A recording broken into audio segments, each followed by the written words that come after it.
Bismillahirrahmanirrahim. Assalamualaikum warahmatullahi wabarakatuh. Perkenalkan, nama saya Anggi Yuniar Bardani, NIM 201180274 dari kelas PIH. Di sini saya akan menerangkan bagaimana ruang lingkup metode penelitian dan hakikat penelitian. Yang pertama yaitu, apa sih pengertian metode penelitian itu?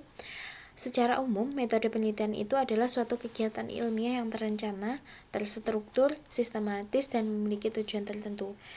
Dalam metode penelitian ada tujuan umum, yaitu yang pertama yaitu memperluas pengetahuan dunia. Yang kedua, tujuan khususnya yaitu untuk mencapai sasaran yang lebih spesifik tentang suatu objek yang akan diteliti. Yang kedua yaitu perbedaan antara metodologi penelitian dan metode penelitian. Apa sih itu? Yang pertama, metode penelitian. Metode penelitian merupakan bagian dari ilmu pengetahuan yang mempelajari bagaimana prosedur kerja mencari kebenaran. Dalam hal ini, metode digunakan untuk mempelajari prosedur kerja yang benar. Yang kedua yaitu metodologi penelitian. Merupakan metode yang digunakan oleh manusia untuk memperoleh pengetahuan tentang realitas baik dalam sebagian dan seluruh aspeknya. Jadi, metodologi itu metode atau cara yang digunakan untuk memperoleh pengetahuan yang untuk mencapai suatu tujuan tersebut. Lalu yang ketiga yaitu penelitian sebagai karya ilmiah.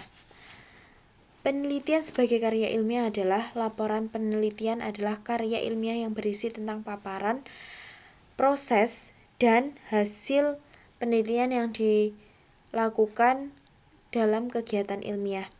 Bentuknya yang berupa penelitian kualitatif, penelitian kuantitatif, dan kajian pustaka, dan juga hasil kerja pengembangan. Penelitian bisa disebut juga sebagai karya tulis ilmiah. Apa itu karya tulis ilmiah? Karya tulis ilmiah adalah tulisan hasil penelitian, pengembangan, atau pemikiran yang disetujui oleh panitia, peneliti, atau penyunting dalam suatu pertemuan ilmiah. Bentuknya berupa tulisan ilmiah, skripsi, tesis, disertasi, laporan penelitian. Yang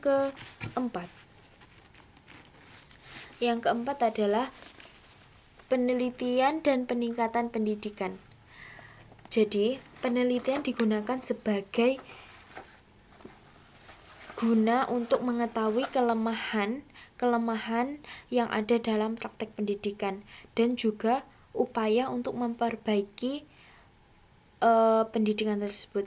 Jadi ketika kita mengetahui kelemahan dari praktek pendidikan tersebut, maka kita juga berupaya untuk memperbaiki kelemahan tersebut. Yang kedua yaitu kebijakan apa yang dilakukan untuk suatu lembaga pendidikan tertentu serta teori dan fakta yang lebih tepat digunakan untuk masa dan tempat. Ketika masa dan tempat itu berubah, maka kebijakan pun akan berubah. Kebijakan tergantung pada masa dan tempat. Ketika suatu lembaga itu kebijakannya baik, maka di situ masa dan tempatnya juga akan baik. Yang kelima, berpikir dalam membuat karya ilmiah. Kerangka berpikir merupakan modal konseptual tentang bagaimana teori berhubungan dengan berbagai faktor yang telah diidentifikasi sebagai masalah penting. Jadi kerangka berpikir itu hubungan yang telah diidentifikasi sebagai masalah penting atau masalah pokoknya dalam berpikir tersebut. Jadi kita mempunyai masalah untuk digabungkan atau sebagai kerangka berpikir kita. Ada 5 tahap berpikir yang digunakan pada metode ilmiah, yaitu yang pertama, merumuskan masalah, merumuskan hipotesis, mengumpulkan data, menguji hipotesis, dan merumuskan kesimpulan. Yang terakhir yaitu cukup sekian dari saya. Bila ada kurang lebihnya saya mohon maaf. Wallahu muwaffiq ila aqwamit thoriq. Wassalamualaikum warahmatullahi wabarakatuh.